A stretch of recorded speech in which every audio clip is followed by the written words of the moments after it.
Welcome to Tessera, a podcast by Tesseros.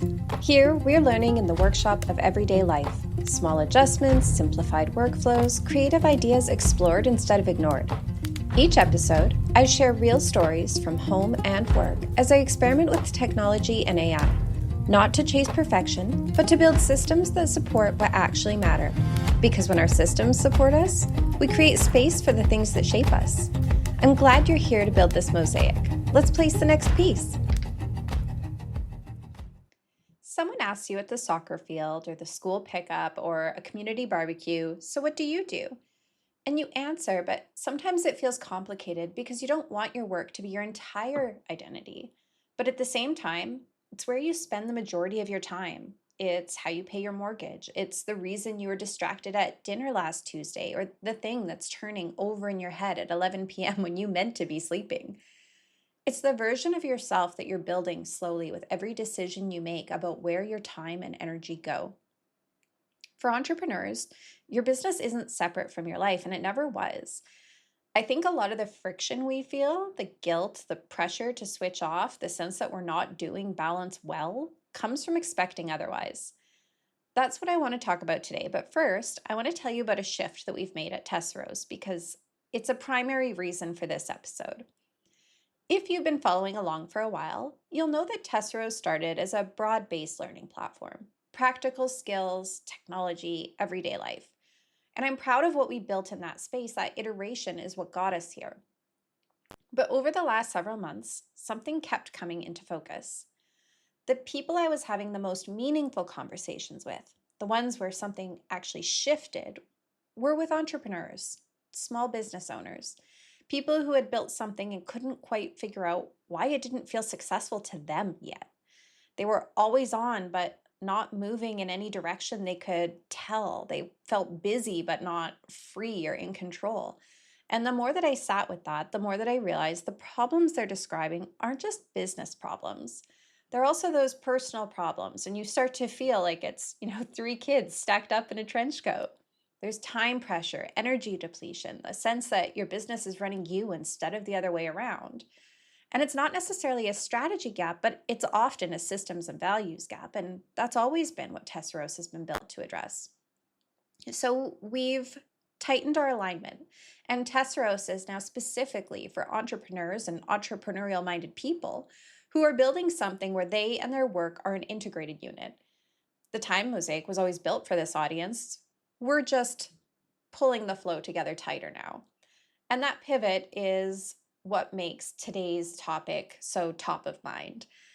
Before we talk about the always on brain, I do want to have a look at the ground that we're currently standing on. Right now, the AI landscape is shifting fast.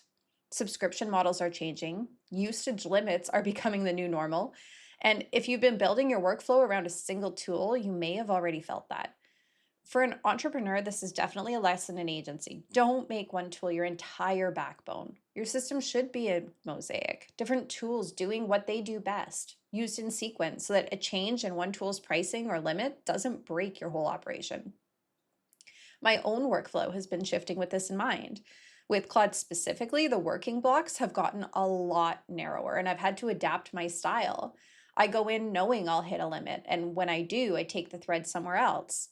Gemini for the messy, exploratory, voice-based thinking, and Claude for heavy lifting when I need it.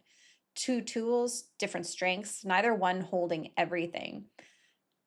It helps feel like I'm managing my architecture and not being so dependent on a single piece of it, because it's not just a productivity principle, it's the same logic that builds towards a resilient business. We've all heard work-life balance, protect your evenings, disconnect on weekends, and there is wisdom in that. I've been in places where chronic overwork costs real things and causes burnout and hurts your family and your health. I've watched it cost people around me too, but for founders, especially in the early and middle years of building something, the idea that you can cleanly separate yourself from your business at 4 p.m. doesn't really exist. And telling yourself that you should be able to do that often creates a second layer of stress on top of the first. I had a coffee subscription for a while with the Roasters pack, and one of the roasters said something that really stuck with me. They said, They don't look for work-life balance. They look for harmony. And when I think about that distinction, balance is equal weight on both sides. Harmony is different parts working together towards the same thing. Your business and your life are made of the same material. Your energy, your values, your time, your relationships. What depletes one depletes the other, but what fills one can fill the other too. So instead of trying to build a wall between them, the question is, how do you let them flow in a way that actually works? Lately, what that's looked like for me is thinking of externalizing this as a thread, getting the idea out of my head so that I can use that space for other things, and then letting it live somewhere else until I'm ready for it. We're about to start a new D&D, Dungeons and Dragons campaign, and I've been part of the same group with some of the same members and the same DM for almost 7 years. I'm so lucky to be part of this group of former colleagues and new members who are just such amazing people.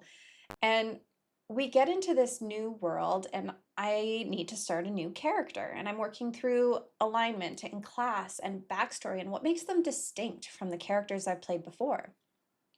I love playing chaotic good. I always love a thread of chaos in my life. But what does that actually look like for this specific person? What happened to them? What do they care enough about to break the rules for? And I've been turning this over while folding laundry, drinking coffee, those in between moments. And I've been doing it with Gemini on my phone, talking through it out loud and letting the ideas surface, going away and letting them percolate, coming back and going a layer deeper. And I'm not working, I'm playing, but the same brain that builds characters also builds businesses. And I'm using the tool to capture the creative spark. So it's not just spinning in the background, taking up space. That's externalizing the thread. And it works the same way on the business side. The website rebuild is a good example. I've been working through new landing page copy with Claude, and it generated a visual mock-up that I hadn't asked for. I liked the style way more than I'd been planning. I didn't even really realize it could do that. And so I built from there. I iterated to match my brand standards. I used CodePen.io to preview the HTML and CSS directly. And then I could embed it into Payhip to get exactly the layout that I wanted. And what started as a copy conversation turned into something I didn't know I wanted until I saw it. And the new pages are almost live. It's not always that layered. Tatton Springs Ranch near us in the BC interior was running a pork sale, and I used Gemini to take a look at the per pound pricing and compare it against what other market rates are. And then also going back to spreadsheets from prior years. Spreadsheets are technology too, and comparing per beef pricing to go, do I want to buy a quarter or do I want to wait and buy a half and share it with somebody? And these tools helped me make a buying decision before the sale ended. And honestly, 10 minutes and I had a clear answer. Now, my business brain and my household brain are the same brain. Where I can find the overlap, I get the most out of both. And family time fits into this too. Being present with the people I'm building this for isn't just recovery, it's generative. Being somewhere that asks something different of me in conversations that have nothing to do with deliverables or work. It's where the clearest thinking happens, not in spite of stepping away, but because of it. I think that's part of why I have such a big pressure of two opposites of my life. I listen to AI podcasts and the ancients so I can focus on future and history. I love well-built technology that serves a fundamental purpose or saves me time or mental energy so that I can go outside and watch the big bumblebees buzzing in the cherry tree. None of this has been designed in advance. It's emerged from paying attention to where the brain actually works and then building around that instead of fighting it. None of this means always on is fine. There's a version of founders don't get an off switch that's just glorified burnout. When someone asks how you're doing and the only answer is busy, I don't think that's healthy. Busy feels like life is happening to you. What we're after is full, a plate that's satisfied with what's actually on it. The difference is whether the always on brain has somewhere healthy to flow. If your evening idea sessions are leaving you wired and anxious, that's worth looking at. If family time is constantly interrupted by your phone, think about that. If you genuinely cannot find any stretch of time that isn't about your business, that is a design problem, and it's a signal that's worth taking seriously. But if your brain is connecting, generating, processing, and you have a simple way to capture it without derailing your rest or your presence, that's not a problem to solve. It's just what happens to someone who's building something. The question isn't, am I thinking about work too much? The question is, am I allowing time for all the things that matter to me? Work, family, rest, the things that fill you back up.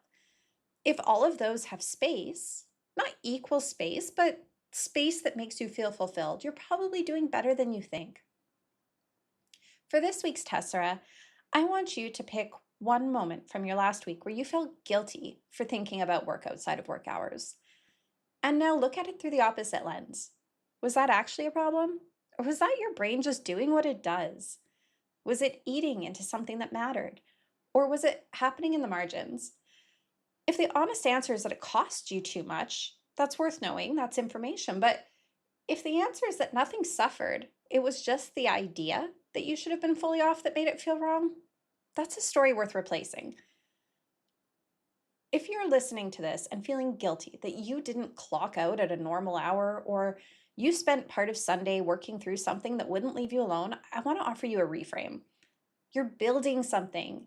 That takes the kind of investment that doesn't fit neatly into office hours. It's the nature of what you chose. The work is to make sure that your business and your life are moving in the same direction, and one that's giving you energy. They're not competing, they're not taking turns, they're moving together. Of course it's personal. That's the whole point. Thanks for listening to Tessera.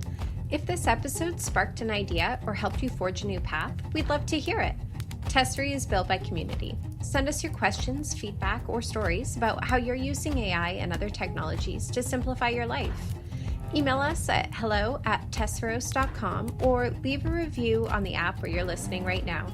And if you know someone who's looking to craft their life a little bit differently, please share this episode with them. You can find all episodes, show notes, and extras at tesseros.com/tessera and subscribe through your preferred podcast app. Until next time, keep placing the pieces that matter.